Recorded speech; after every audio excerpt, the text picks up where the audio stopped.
ওই দেখো দূরে স্পাইডারম্যান।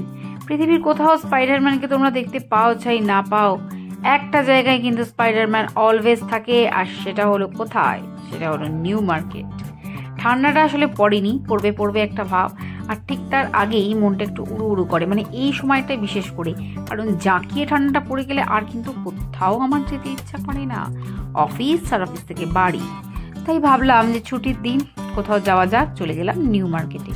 আর এখন চলেছি আমি এসপ্ল্যানেডের রাস্তা ধরে, আর যেতে যেতে দেখো শীতের সমস্ত রকম পোশাক আশাক উঠে গেছে, ছেলেদের, মেয়েদের, মায়েদের, কাকিমাদের সমস্ত রকম জিনিস এখানে পাওয়া যাচ্ছে, আর আমি সেটা দেখতে দেখতে যাচ্ছি। আর নিউ মার্কেট গেলেই যেটা আমার আগেই চোখটা কেড়ে নেয় সেটা হচ্ছে নানান ধরনের জুয়েলারি। আর শুধু আমার নয়, তোমাদেরও আশা করি এই হার দুল সমস্ত কিছু কেনার জন্য নিউ মার্কেট বা গড়িয়াহাটের মার্কেট দুটোর মধ্যে যে কোনো একটাতে তোমাদের যেতেই হয়। তবে কোনটা বেশি ভালো সেটা যদি আমাকে একটু জানাও। আমার তো নিউ মার্কেটটাই জানি না কেন বেশি ভালো লাগে, তবে অনেকে বলে গড়িয়াহাটের মার্কেটটাও কিন্তু খাসা, কিন্তু যে আমার বাড়ির থেকে গড়িয়াহাটটা একটুখানি দূরে হয়ে যাবে, নিউ মার্কেটটাই মনে হয় কাছে, আমি নিউ মার্কেটেই যাই। আচ্ছা দেখো, এই হারটা আমার একটা শাড়ি রয়েছে তার সঙ্গে কিন্তু ম্যাচ করছে, দেখো তো কিরকম লাগছে। সেটাই আমি ভাবলাম যে নিয়ে নিই, তো দেখো আমি এটা নিয়ে নিলাম। তারপরে আবার পথে হাঁটতে হাঁটতে হাঁটতে চলে এলাম একটা মেকআপের দোকানে। সেখানে মেকআপ যদিও আমি নিইনি, কারণ আমি তো মেকআপ করি না। সেই সব দেখতে দেখতে পেয়ে গেল খিদে, আর নিউ মার্কেট এসপ্ল্যানেডের একটা বিখ্যাত খাবার ফুচকা, সেটা তো খেতেই হবে, কারণ এসপ্ল্যানেড আর নিউ মার্কেটে যদি ফুচকা না খেলে তাহলে কি খেলে। কিন্তু মনে আমার যেটা কষ্ট লাগে সেটা হচ্ছে আমাদের এখানে 10 টাকায় 5টা বা 4টে দিয়ে দেয়, কিন্তু এখানে 20 টাকা, এটাই একটা খারাপ জিনিস। এরপর ফুচকা খেয়ে তো থেমে থাকলে হবে না, সন্ধে নেমে এসছে, খিদে খিদে পাচ্ছে, তাই চলে যাচ্ছি নিজাম এবং আমিনিয়ার দিকে। দুটোর মধ্যে কোনটাতে ঢুকবো ডিসাইড করতে পারছি না, তারপরে লাস্টে ফাইনালি ভেবে দেখলাম যে অল টাইম ফেভারিট আমিনিয়াতেই চলে যাওয়াটা বেস্ট, এবং ঢুকে পড়লাম। ঢুকিয়ে আমি যেটা শুরু করে দিলাম একটু ভিডিও করতে, কারণ আমিনিয়ায় গিয়ে যদি এই বিরিয়ানির ভিডিওটা না করলাম তাহলে আর কি করলাম। ওখানকার আশেপাশের কাকুরাও দেখছি আমাকে বেশ ভালো করেই দেখছে যে কি করতে চাইছে। দেখো বিরিয়ানির হাঁড়িটা দেখাবার চেষ্টা করছি, কিন্তু সেখানে কিন্তু বিরিয়ানির হাঁড়িতে বিরিয়ানি অলমোস্ট শেষ হয়ে এসছে। তো যাই হোক, সেই বিরিয়ানিটাই তোমাদের তুলে ধরে দেখাচ্ছি।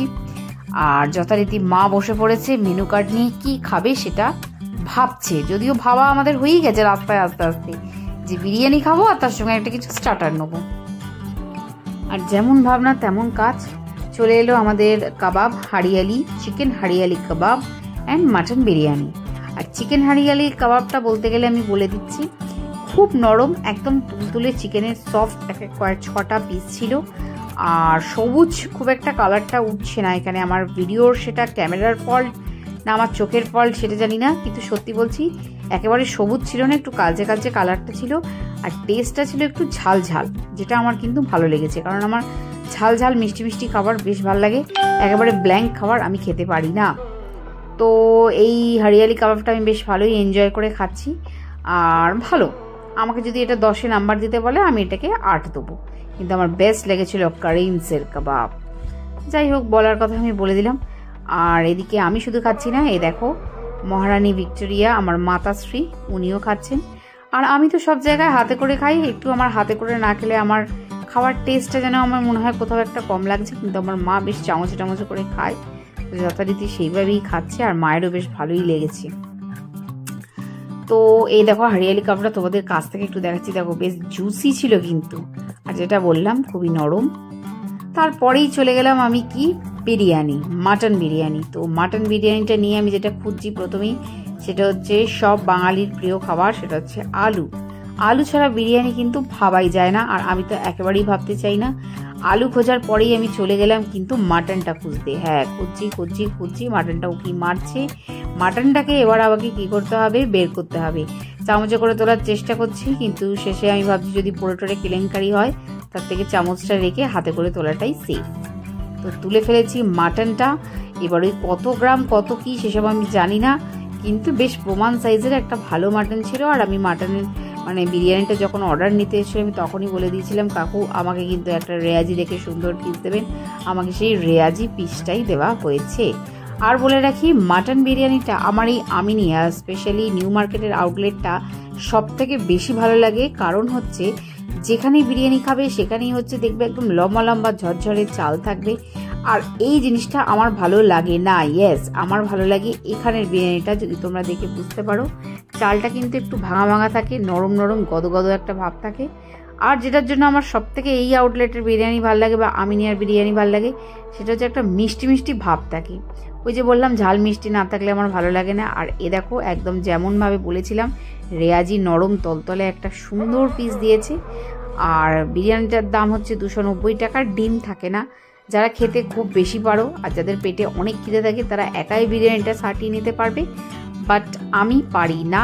আমার আর মায়ের সুন্দরভাবে সমান করে ভাগ করে এটাতে হয়ে গেছে। আর আলুটা একদম নরম তুলতুলে ছিল, মিষ্টি মিষ্টি ভাব ছিল। আর আমি এখানে অনেকটাই এক্সপ্রেশন দেবো ভেবেছিলাম বিরিয়ানিটা মুখে দিয়ে, কিন্তু সামনে থেকে একটা লোক আমাকে দেখছে তাই বেশি কিছু আর বললাম না। ক্যামেরাটা ঘুরিয়ে দিয়েছিলাম মায়ের দিকে। মা তো ওই যে চামচে করে বসে বসে খাচ্ছে। মায়ের তো আমিনিয়া অল টাইম ফেভারিট। মাকে যদি বলা হয় দাদা বৌদি ডিবাপি এই সমস্ত জায়গা, মা বলে না ভাই প্লিজ আমাকে খাওয়াস না, আমাকে আমিনিয়ারই বিরিয়ানি খাওয়া। আর এই দেখো এতটাই মাটনটা নরম যে আমি হাতে করে একটু টান দিলাম আর ছিঁড়ে বেরিয়ে গেল। মানে খুব মজা করে খেলাম, খুবই ভালো লাগলো। আমিনিয়া বিরিয়ানি আমার কাছে সব সময়ের ভালো। আর তো চলো ভিডিওটা আর বাড়াচ্ছি না, এখানেই খাওয়া দাওয়া করে নিয়েছি, কেনাকাটা করে নিয়েছি। এরপর খেয়ে দিয়ে যেটা করেছি সেটা হচ্ছে আমরা বাড়ি ফিরে এসেছি। আর তোমাদের যদি ভিডিওটা ভালো লাগে যেটা করবে সেটা হচ্ছে লাইক করবে, আর চ্যানেলে নতুন হলে সাবস্ক্রাইব করতে কিন্তু একদম ভুলো না। তো আজকের এই আমার ভিডিও মানে এই ভিডিওটা এখানেই শেষ করলাম। দেখা হচ্ছে পরের কোনো ভিডিও, ততক্ষণে টাটা।